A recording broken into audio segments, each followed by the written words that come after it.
This is CBC Winnipeg News.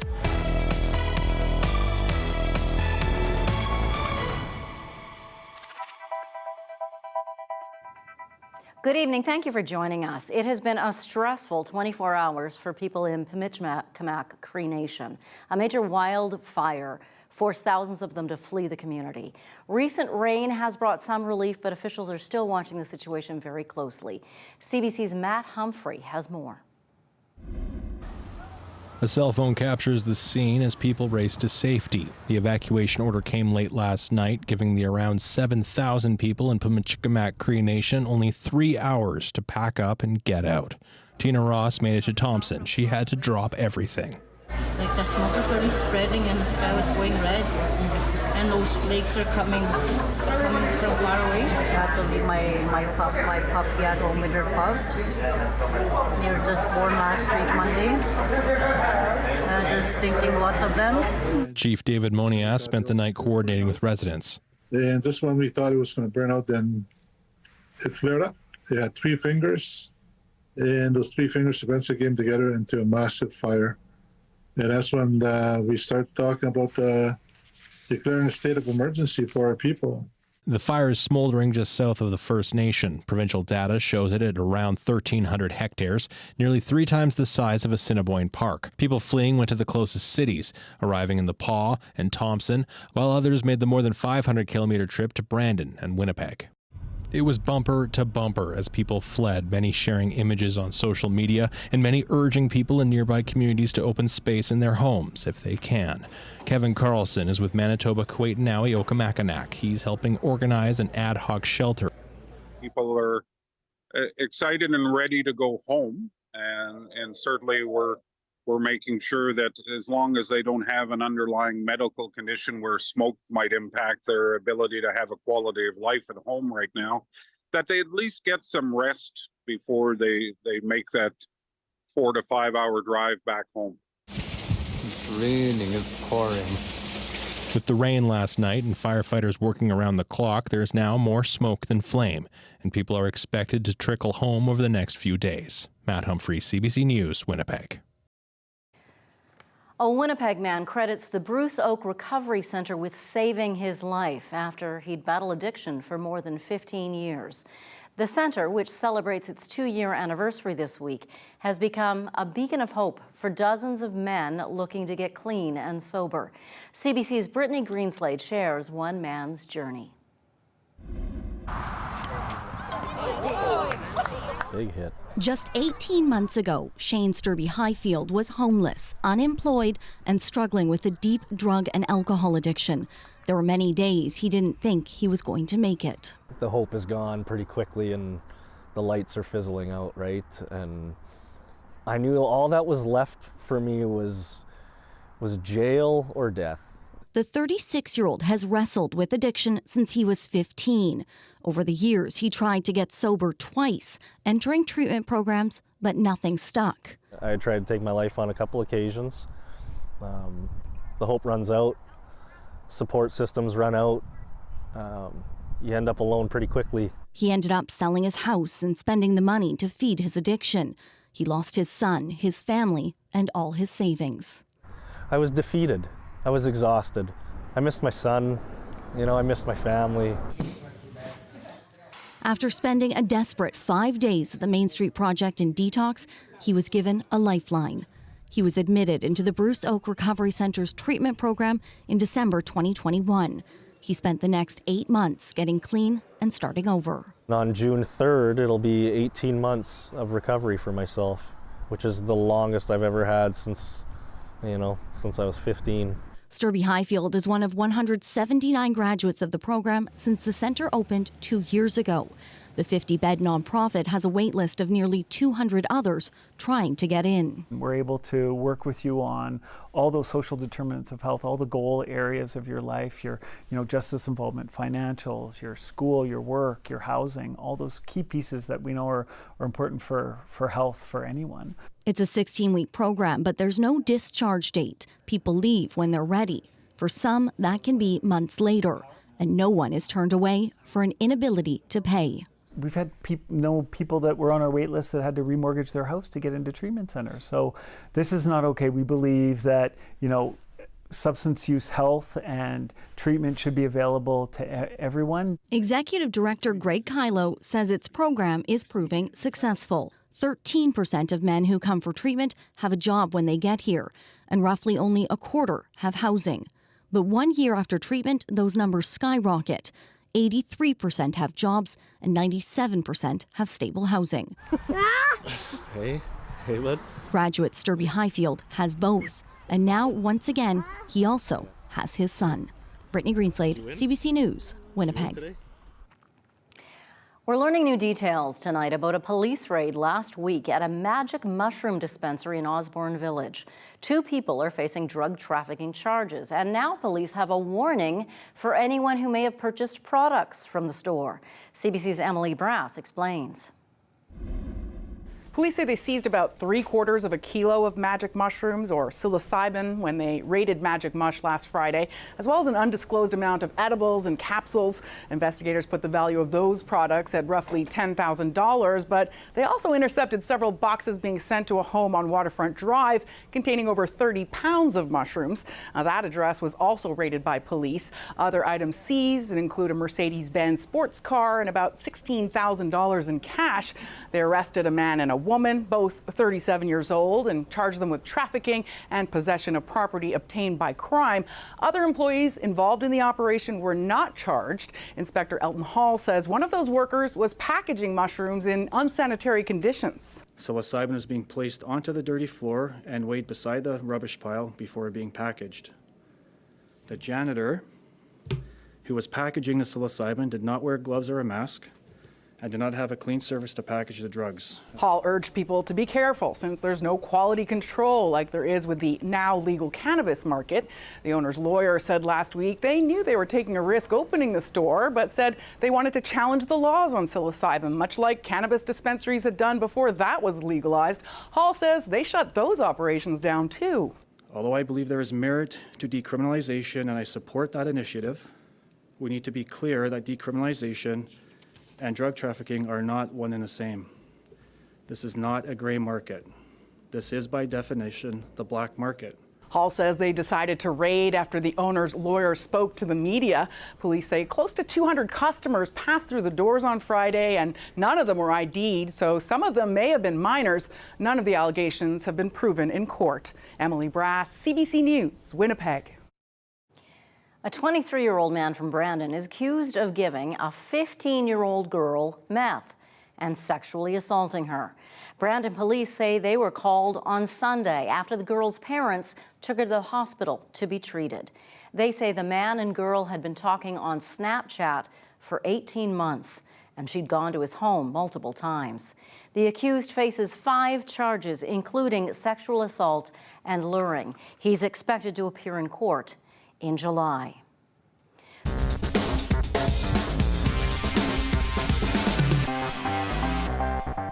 What would make downtown Winnipeg a more appealing place to live, work, and visit? The City of Winnipeg wants feedback on its long-term plan for downtown. It's holding an open house right now inside the Manitoba Hydro building. CBC's Cameron McLean talked to people about what they would like to see in the heart of the city. Amy Peake is the owner of Bison Books. Her business on Graham Avenue has seen significant change over the years, especially since the pandemic. I was doing just fine before the pandemic with not a lot of housing in the area, but we had a lot of office people here, and most of my business was done over the lunch hour, or 11 to 2 was always the busy time during the day, and that's definitely evolving. Peake says she can't count on all those office workers returning. That means businesses like hers will need to find new ways of getting people living and shopping downtown. That's the goal of a new long-term blueprint called Centre Plan 2050. The plan sets a goal of creating 350 new housing units each year between now and 2030, and then increasing that to 500 after that. The city held an open house inside the Manitoba Hydro building to gather feedback. Alex Bazinski would like to see amenities like a grocery store and a medical clinic. It's fine to put more housing units down here, but as long as, people need amenities here as well to live. Kapumpe Chamunda works downtown. She says another key to getting people living downtown is improving safety. Especially in the summer, it would be nice to go out and get out, and you want to know that when you're walking out, you're feeling comfortable as you cruise around streets. A key part of the downtown plan involves reimagining this street, Graham Avenue. Phase 1 of the city's transit master plan would move buses off of Graham and onto Portage Avenue. And the city says that provides them with an opportunity to redesign the street to be more appealing to people walking, using bikes, and in their cars. Richard Mai is a senior planner with the city. So we've got hundreds of millions of dollars of private sector money and some public sector money as well, and it is all along this central spine that is Graham Avenue. And this gives us an opportunity to really think through how we can design was a bus corridor into a street for people. Which the city hopes is a step toward making more people come downtown. Cameron McLean, CBC News, Winnipeg.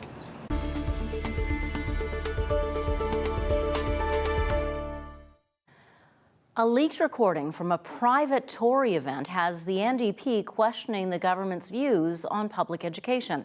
The CBC's Ian Fraze joins us now live from the newsroom with more on this and other stories. Ian, what is the NDP worrying about? Former MP Candice Bergen said yesterday. Bergen is the co-chair of the Tories election campaign, and she was talking last night at a young Tory event held at the legislature about her excitement at seeing young people in politics. Then she said not all youth are like that. Especially in this day and age, when so many young people are either disengaged, they're entitled, they think they don't need to do anything, they think whatever they will do won't matter anyway. Some of you are nodding your heads.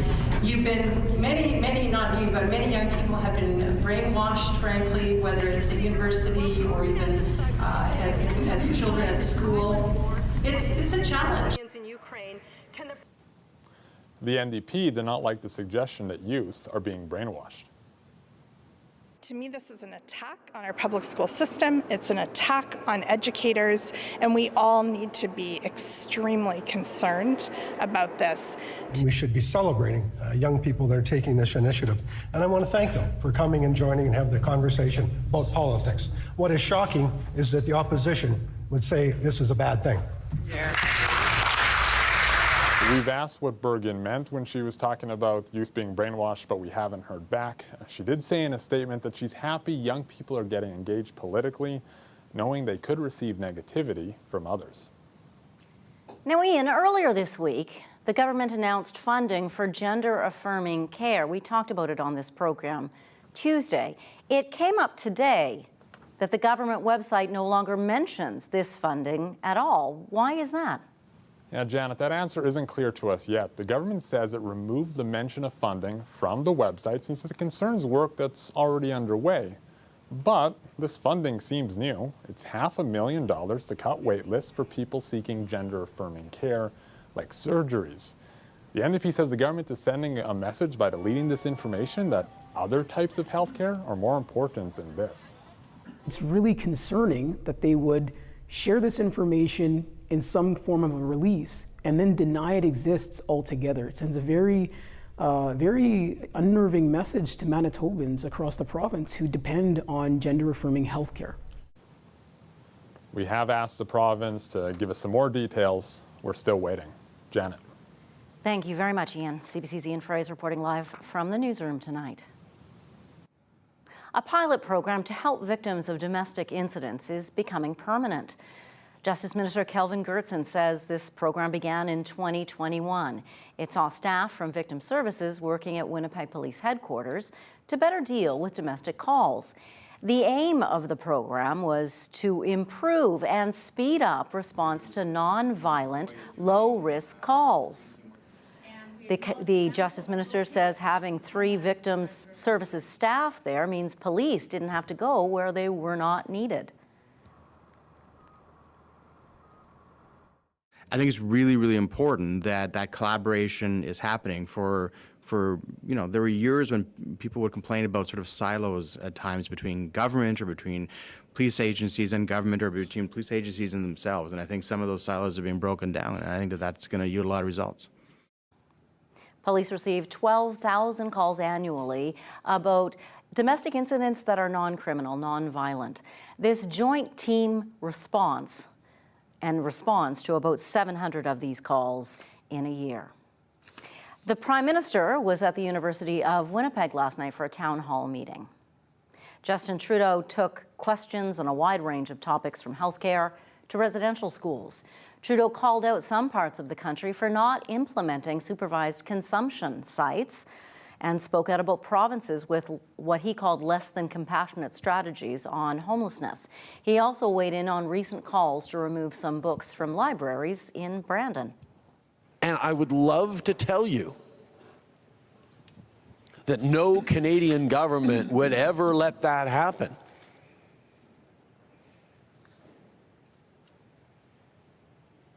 But I can't. I can tell you, my government will never let it happen. The Prime Minister also spoke at the Forks yesterday about the new Canada Water Agency his government is promising to protect the country's freshwater supply. It will be headquartered in Winnipeg. Trudeau couldn't say where or when this agency will be up and running.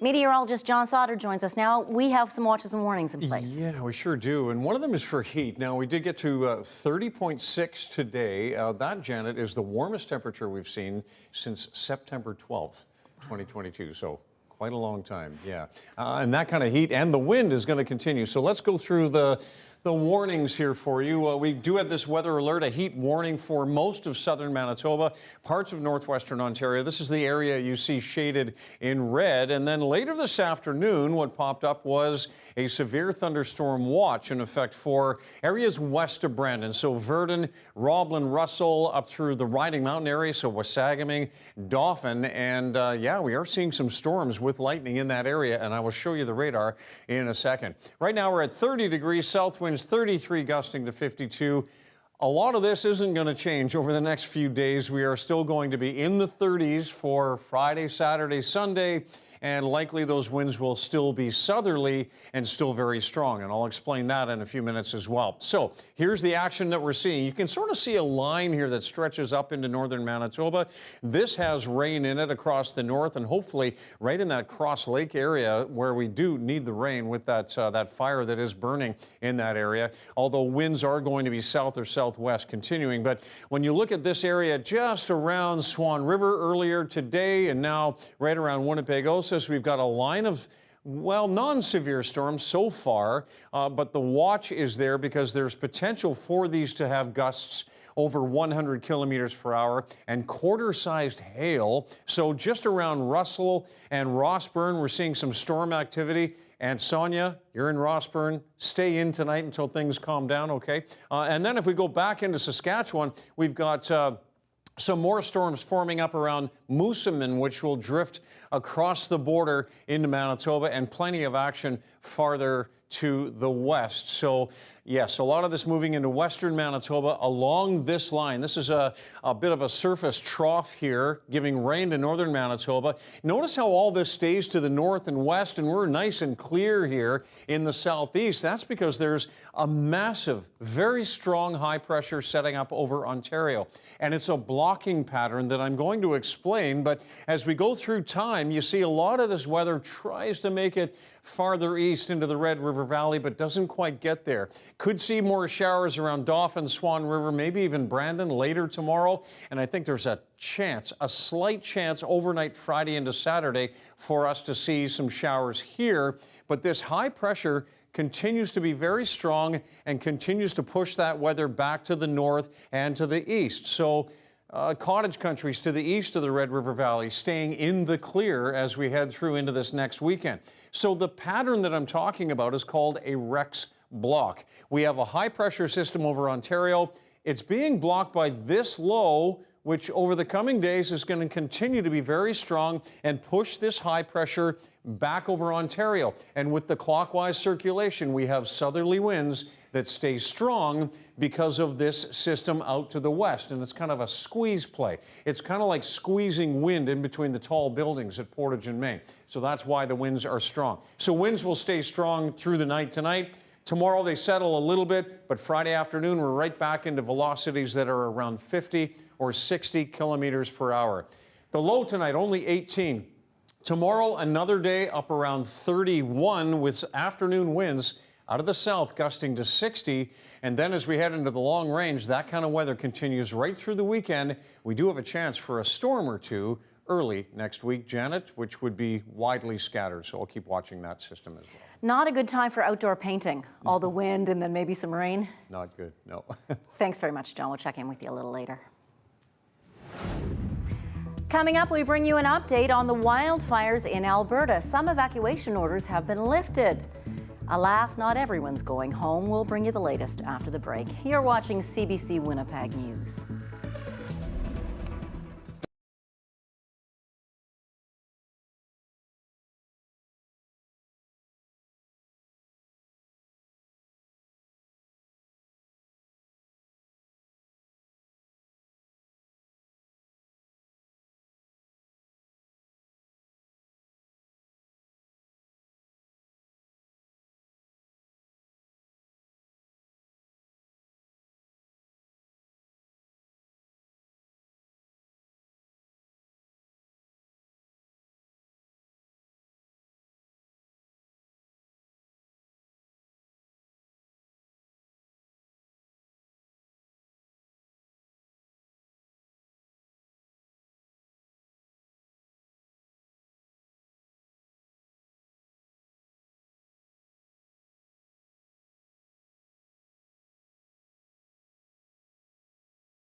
In Alberta, cooler temperatures and rain are providing a welcome respite in some areas. Evacuation orders have been lifted, but still, Thousands are unable to return home and have no idea when they will be able to go home. CBC's Kayla Hounsell brings us the latest. I'm in the town of High Level, which is more than 700 kilometers north of Edmonton, and where the Deneida First Nation is setting up a temporary camp for people who have been displaced by fires.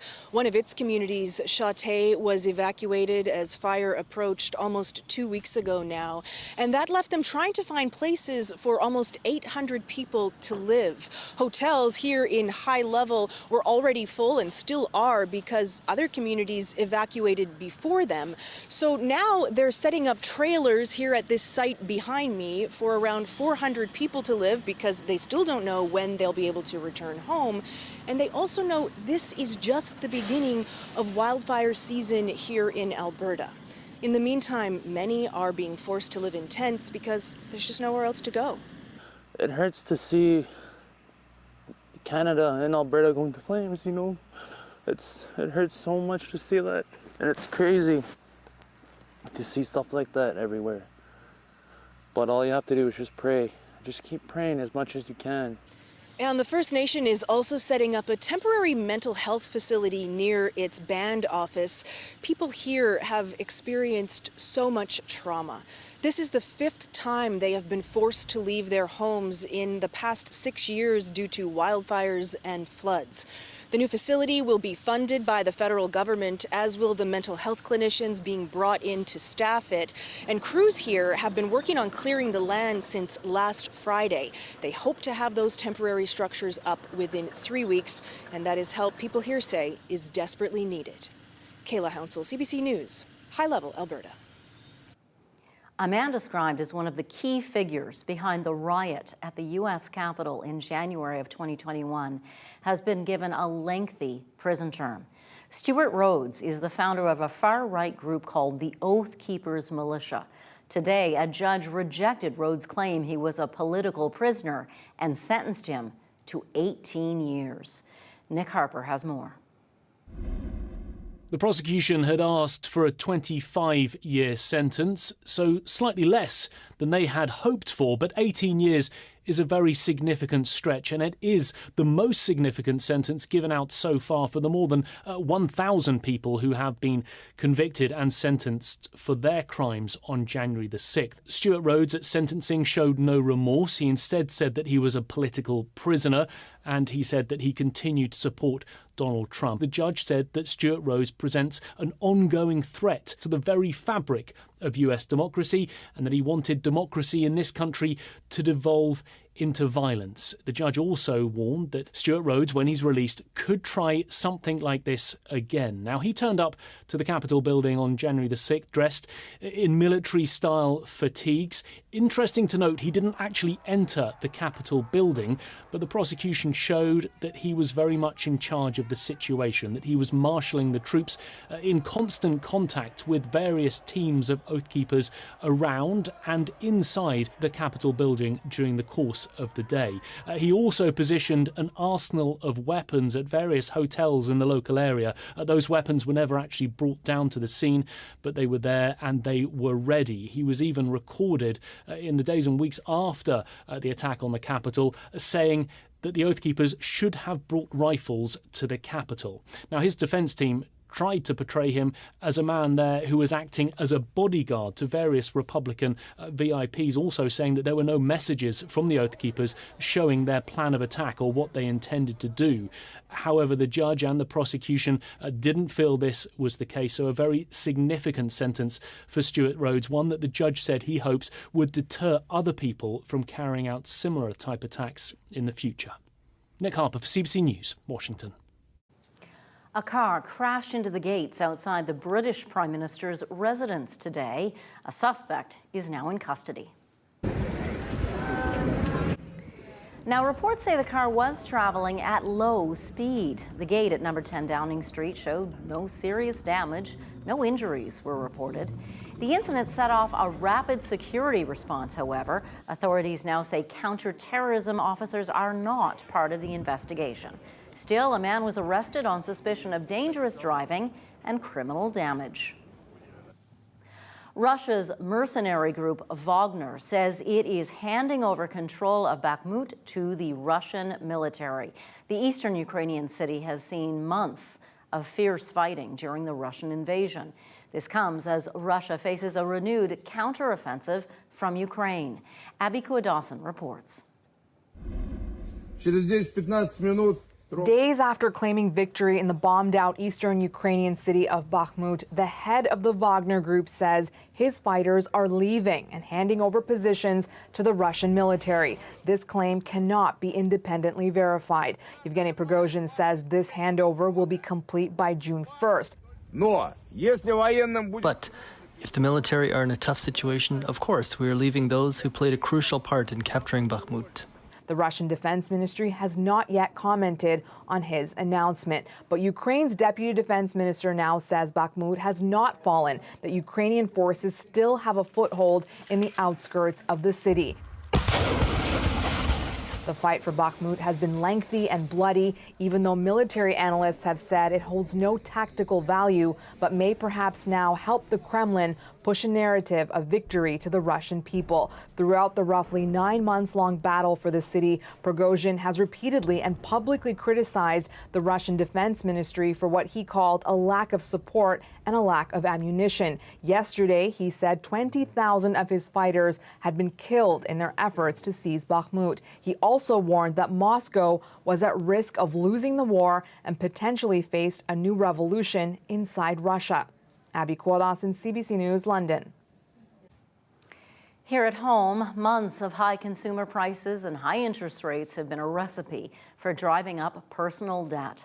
And now the federal agency that oversees housing affordability is expressing concern. CBC's Nisha Patel reports. It's no secret that Canadians are feeling stretched. I stopped going out and I don't even have Wi-Fi anymore. I used to live in downtown, so I moved back home. $41.70. Between the higher cost of living and higher interest rates meant to wrangle inflation, it appears many Canadians have racked up costly debt. Half of my paycheck is going into paying off the credit card. It's just ridiculous. Housing is too expensive, food is too expensive, childcare is too expensive. Now, a warning from the National Housing Agency. Canadian households have the highest debt levels in the G7. If a recession or other unexpected crisis takes hold, the CMHC says families and the entire economy will be more vulnerable. If people lose their jobs, they can't service their debt, their mortgage, and that leads to a major problem. Canada's housing crisis is a central factor here. 3/4 of household debt is tied to mortgages. The CMHC says any attempt to address this looming problem should start with making housing more affordable. Governments need to get together with the private sector to build more housing, get the supply side of housing working.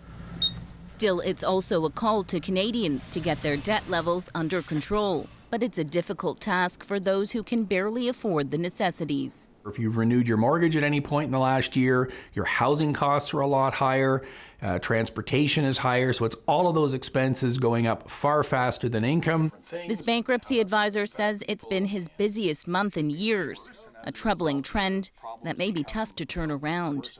In a lot of cases, people don't have any choice. You can't just stop eating food because it went up in cost. So yes, we are in a crunch now. A crunch that could get tighter when Canada's central bank makes its next interest rate announcement in just a few weeks. Nisha Patel, CBC News, Toronto. Attention Winnipeg dog owners. Don't forget the bylaws that came into effect last year meant to protect your pets from extreme temperatures. What you need to know next. And then John's Manitoba forecast shows us just how warm it will be around the province. CBC Winnipeg News will be right back.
Well, on a sunny day, no matter how hot it gets outside, it's always hotter inside a vehicle, even with the windows cracked open.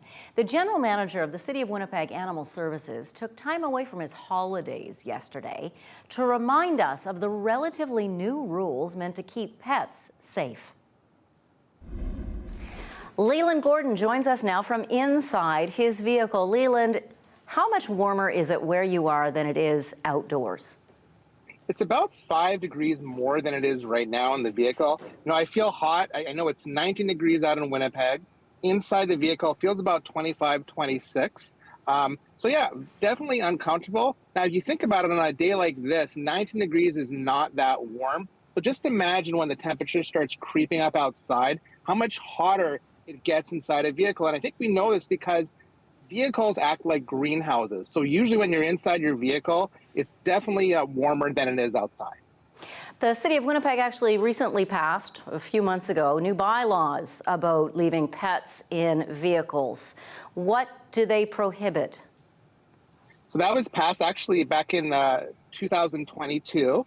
And what that prohibited is you can't leave your pet inside your vehicle when it's 22 degrees or greater unattended with, of course, the air conditioner not running.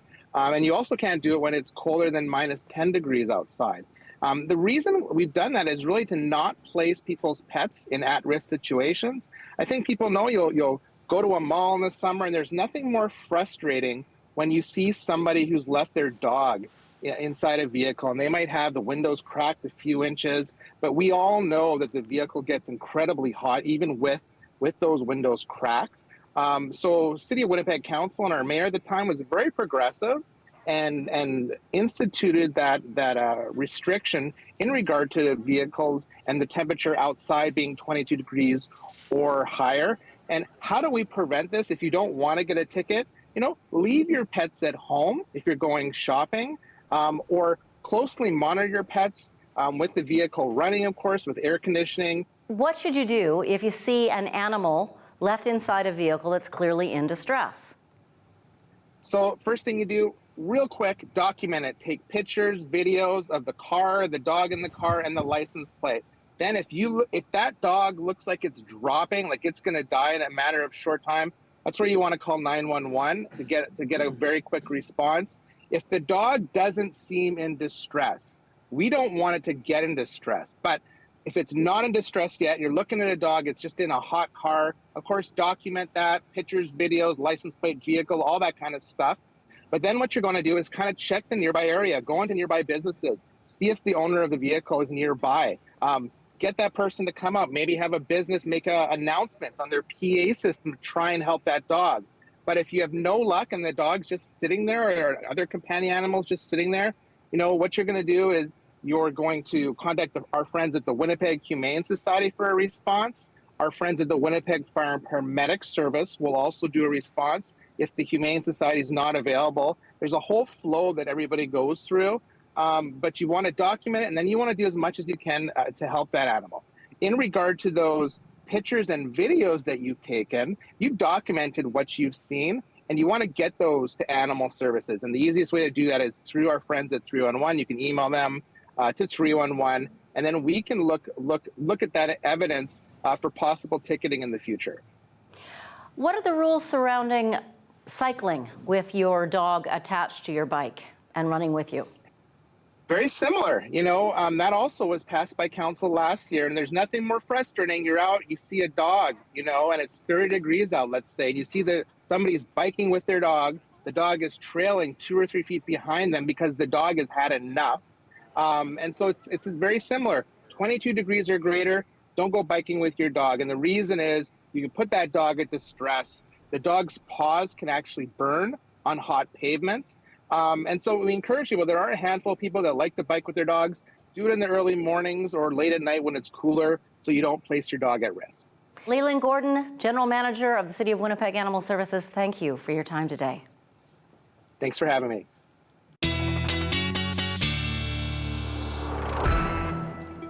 John's actually been looking into just how quickly things can heat up. And you're telling me it has to do with the different kinds of radiation. Yeah, the incoming solar radiation is shortwave radiation, which can pass through glass. It heats up the seats, the steering wheel, things inside the car, and then that emits heat in longwave radiation, and that can't pass through the glass. So it is like Leland why said, it heats up. like a greenhouse effect. Here are some numbers that you might find interesting, and some studies were done at certain temperatures and how long it takes for the heat inside the car to build. So 21 degrees is a pretty typical summer afternoon. That's our normal high right now. Well, if it's a sunny day and your car's parked outside in the sun, look at these numbers. 10 minutes to get over 30, just 20 minutes, and it's at 37. If it's an hour, you're over 44 Celsius. And then we go to 27 degrees and the numbers jump substantially. Just 20 minutes to get to 43 Celsius inside that vehicle. In an hour, it's at 50 Celsius. And then a day like today, where we're over 30 degrees, just look at these numbers. 20 minutes, you're at 48 Celsius, a half an hour at 51 Celsius. So yeah, if it's a sunny day like today, even if it's windy and it doesn't feel as warm as the number says, well, inside the car, it certainly is getting warm and getting warm fast. And look at these numbers, anywhere from 27 to 30, even a 31 in Winnipeg today. We've got 32 in Dauphin right now, a 30 in Brandon. Back to the east, it's a little bit cooler, but still a warm and sunny day. And this is where we're seeing most of the rain and a lot of this tonight. And that is good news in this part of the province where we've got some pretty decent fires burning. So yeah, tonight probably about 10 to 20 millimeters Thompson and down through Cross Lake and Norway House. So this is the system that is giving rain and storms to southeastern Saskatchewan and the Winnipeg-Osis area and the rain across the north end of the big lakes in Manitoba. The rest of us are under high pressure, which means relatively clear skies tonight and staying warm overnight. Here in southeastern Manitoba, windy and warm, a low of 18 in Winnipeg. Back to the west, we've got a chance for some showers or storms around Dauphin, Riding Mountain, Swan River. Those would be in the evening, and then things will settle down overnight and get going again tomorrow afternoon. Across to the north, 5 to 10 millimeters Norway House, 10 to 20 in Thompson. That's just tonight, 5 to 10 in the west. And then as we head into tomorrow, we've got morning showers in Flin Flon, occasional showers for Thompson and for the Pas. Thompson only getting to 10 tomorrow. Showers, risk of a storm in Norway House, same with Island Lake. And then on into southern Manitoba, I mentioned that the west could see a shower or storm in the afternoon. The rest of us are just in the sun and the heat, protected under that high pressure that's to the east, and it means south winds 40 gusting to 60 kilometers per hour. My forecast high in Winnipeg, 31. We may beat that. We beat my forecast high again today. Sunny through northwestern Ontario, mid to upper 20s for most regions as we head toward another very warm and windy weekend. Janet? Thanks, John. Talk to you in a bit. You bet. A recent wave of unusually hot weather on the west coast of Canada has some parents there fuming. They say their children are sweltering in schools that are too hot to be safe. As Saurabh Sandhu explains, they believe this is a long-term problem and they want long-term solutions. Veronica Collins's two children, 8-year-old Sophia and 3-year-old Sebastian, go to Crosstown Elementary. But for the last few weeks, school has been difficult. Sometimes I feel faint in the classroom, and I don't like that. With temperatures rising above 30 degrees, her children are finding it hard to cope with the heat. Another parent says her daughter got sick because of extreme conditions inside her daughter's school. Feeling very faint and dizzy, and I had to pick her up early on Friday because it was just too much. Concerned by the hot conditions, Veronica's husband started taking temperature readings in the classroom. And when they looked at the weekly average, the temperature inside the school is at least 6 degrees hotter than outside. They say even simple things like opening doors and windows are not an option. First floor classrooms can't have windows open because of safety concerns. Leaving teachers to come up with solutions on their own. One teacher took her class last week to the beach for the full day because they just couldn't be in the school. And one teacher said 30 degrees is my limit. When 30 degrees hits, I'm taking them to Costco for the AC. Parents say they understand the budget constraints of the school board.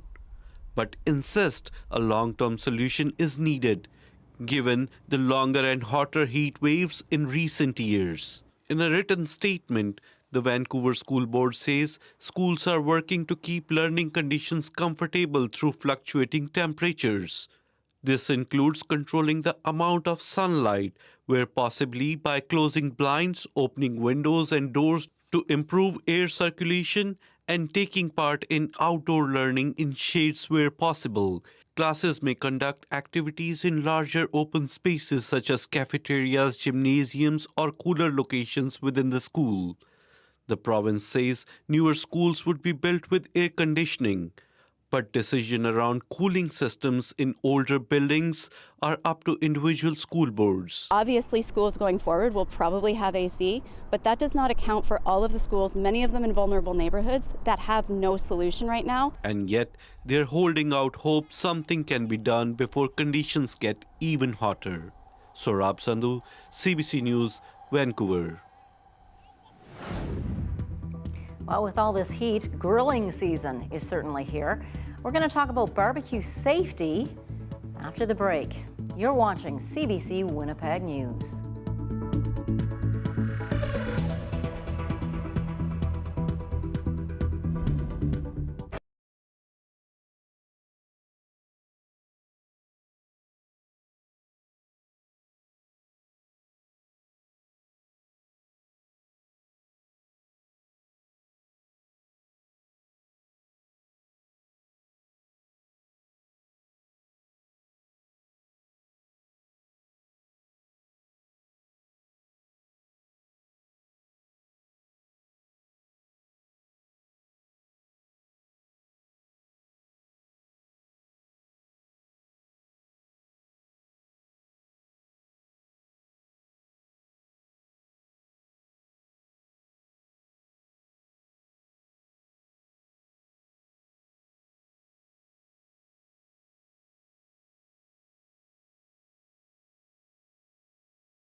Barbecue season is in full swing once again. That brings with it some potential hazards.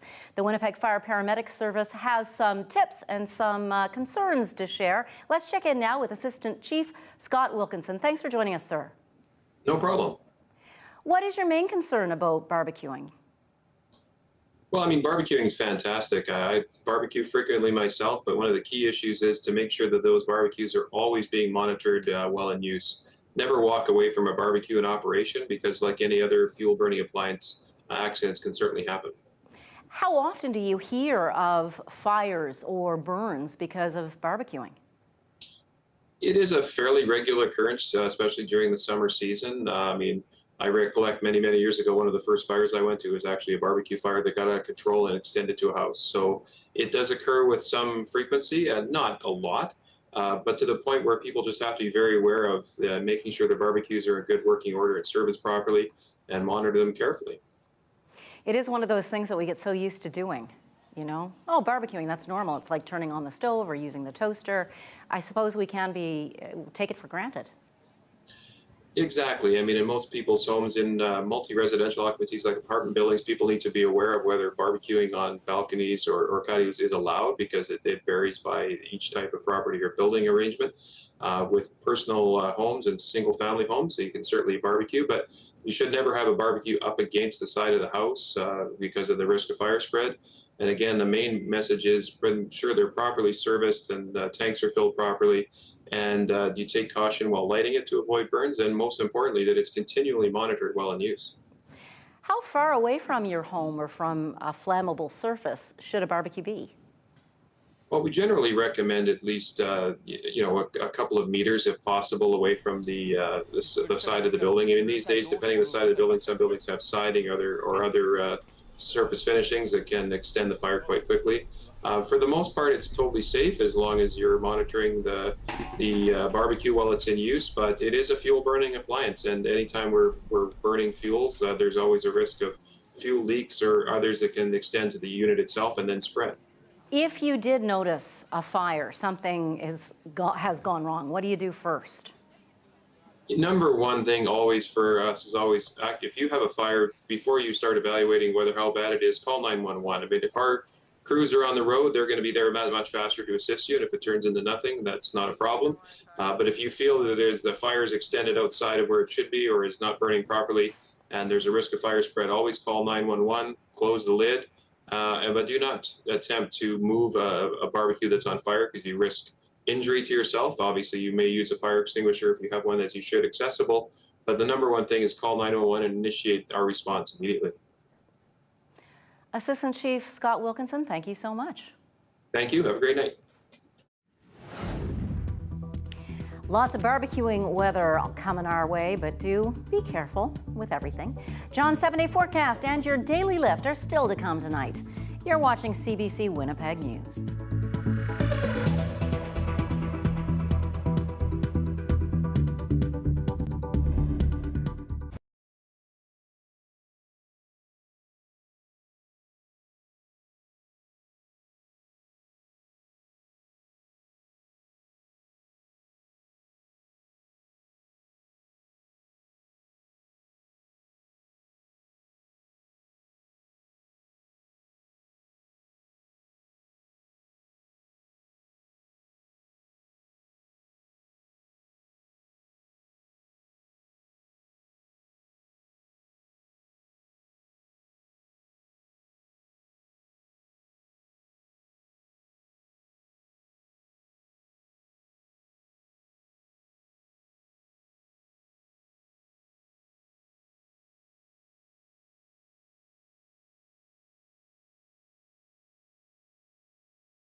Well, not a lot of change in our weather in the next few days. Still warm, still very windy, all of them south winds gusting to 50 or 60. And then we've got a chance we could start off next week with a few thunderstorms, but 29s and 30s right through to this time next week. So lots of stories about hot weather in our show today. It's hot here, and we talked about Vancouver earlier. Absolutely. We've heard how India has been dealing with hotter than normal weather as well. That means animals there are struggling to stay cool. Here's your daily lift.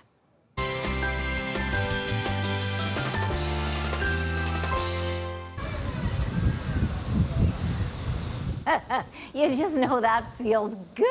Oh. The elephant was not complaining about being sprayed with water. This hippo was not minding at all. The white tiger. These are all at Lucknow Zoo. Animals working to stay cool. The zookeepers there working to keep them cool, keeping the sprinklers going. Everybody loves to wade, right? Everybody loves to run in a sprinkler, correct, John? Absolutely. Just make sure there's no hippo in your bathtub. Yeah. I've heard about that, hippos in bathtubs. It's never a good thing. No. No. No matter how cute the song is or the storybook. I don't know that one. You don't know that one? There's a hippo in my bathtub? Don't know that one. Oh, John. Happy animals, though, getting all wet. Happy almost birthday, John Sauder. Yeah, okay. Thank you, Janet. See you tomorrow.